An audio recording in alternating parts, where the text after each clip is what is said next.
Persaingan pasar monitor 27 inci 165 Hz itu sekarang lagi dalam kondisi ketat banget. Kalau misalnya searching di marketplace, harga monitor 27 inci 165 Hz itu nggak variasi. Rata-rata di antara 2,7 juta sampai 3 jutaan. Dan yang jadi pembeda monitor-monitor ini adalah panelnya, yang mana antara VA atau IPS. Yang cenderung lebih murah itu biasanya pakai panel VA, dan yang cenderung lebih mahal itu pakai panel IPS. Halo semuanya, ketemu lagi sama gue Tommy. Dan di belakang gue ini sekarang lagi ada monitor 27 inci 165 Hz yang mau gue rekomendasiin ke kalian karena dengan dia punya spek, itu harganya masih cukup masuk akal. Kenapa gue bisa bilang kayak gitu?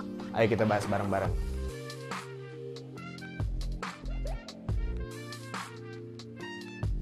Oke, jadi yang di belakang gue ini sekarang itu adalah monitor AOC 27G2 SPE. Ini adalah monitor gaming dari AOC yang punya ukuran layar itu 27 inci, punya refresh rate 165 Hz, dan dia juga punya panel IPS. Sebelumnya bedanya panel VA sama IPS itu cukup simple. Kalau panel VA itu ada kekurangan dimana kalau misalnya nggak dilihat dari depan secara langsung, warnanya tuh kelihatan memudar. Kalau panel IPS dilihat dari mana aja itu cenderung sama aja. Nah sekarang kita masuk ke pembahasan monitor ini. Jadi si 27G2 SPE ini adalah monitor AOC yang sebenarnya udah rilisnya agak lama karena dia itu adalah penerusnya dari seri G2-nya AOC. Untuk paket pembeliannya cukup lengkap, kalian bakalan dapat monitornya, terus dapat kakinya yang gue suka banget karena masangnya itu sangat amat gampang. Jadi nggak perlu repot-repot lagi pakai baut sana-sini, langsung aja ceklek-ceklek jadi. Cuman sayangnya kakinya itu nggak ergonomis karena dia cuma bisa tilt atas bawah. Dan juga dapat kabel power yang nggak ada adaptornya, karena adaptornya itu udah built-in ke monitornya, dan kabel DP. Di bagian belakang monitor, portnya cukup lengkap. Ada port DSAP, 2 port HDMI 1.4, dan 1 port DP. Ada juga port audio jack buat konekin speaker atau headset,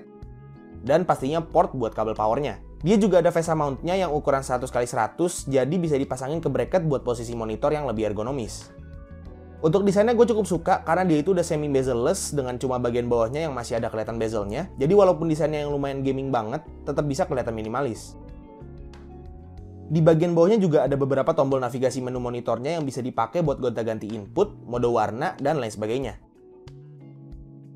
Nah, refresh rate monitor ini bisa sampai 165 Hz dengan response time 1 millisecond dengan catatan koneknya itu pakai kabel DP. Nah, di sini gue ada tips buat kalian yang pengen konekin monitor ini ke laptop. Kan biasanya laptop itu nggak ada port DP ya, dia itu biasanya ada port HDMI doang. Jadi kalau misalnya dikonek ke port HDMI biasa, itu dia bakalan mentok refresh rate-nya di 144 Hz aja. Nah, biar bisa sampai 165 Hz, kalian tinggal pakai kabel converter HDMI to DP dan make sure HDMI itu minimal HDMI 2.0. Di sini gue pakai kabel dari Vention, jadi kabel DP-nya itu masuk ke port DP monitor dan kabel HDMI-nya itu masuk ke port HDMI laptop, plus ada kabel USB juga yang bakal jadi power adaptor kabelnya.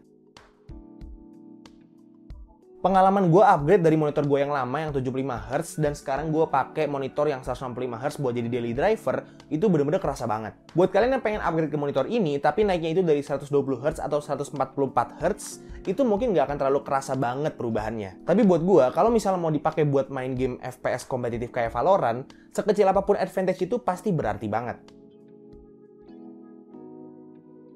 Bisa dilihat juga dari UFO testnya di sini kalau dibandingin sama screen 60 Hz dan 144 Hz, itu blurnya jauh lebih minim di screen yang 165 Hz. Dan memang sepemakaian gua, refresh rate 165 Hz ini bener-bener kepake banget. Apalagi kalau dipakai buat main game FPS kayak Valorant ataupun game rhythm kayak Osu.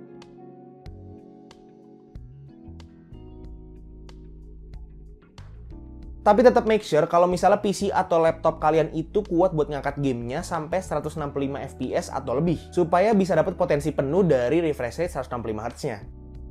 Kalau untuk akurasi warna, sebenarnya gue agak kurang paham sama hitung-hitungannya. Tapi kalau ngambil dari website resminya AOC, mereka klaim kalau color gamutnya itu ada di 107% NTSC, 122% sRGB, dan 97% DCI-P3. Kalau ambil referensi dari kreator lain kayak Dewa Monitor GT ID dan temen gue Tech Manis, yang dua-duanya juga udah pernah review adik budgetnya monitor gue ini, mereka bilang kalau warnanya itu udah cukup akurat dengan catatan pakai preset sRGB yang bisa diakses lewat tombol navigasi monitornya.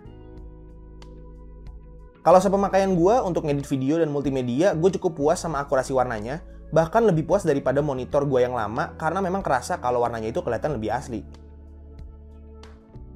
Brightness-nya juga cukup terang, jadi nggak ada masalah sama sekali untuk gue pakai di kondisi kamar gelap ataupun terang.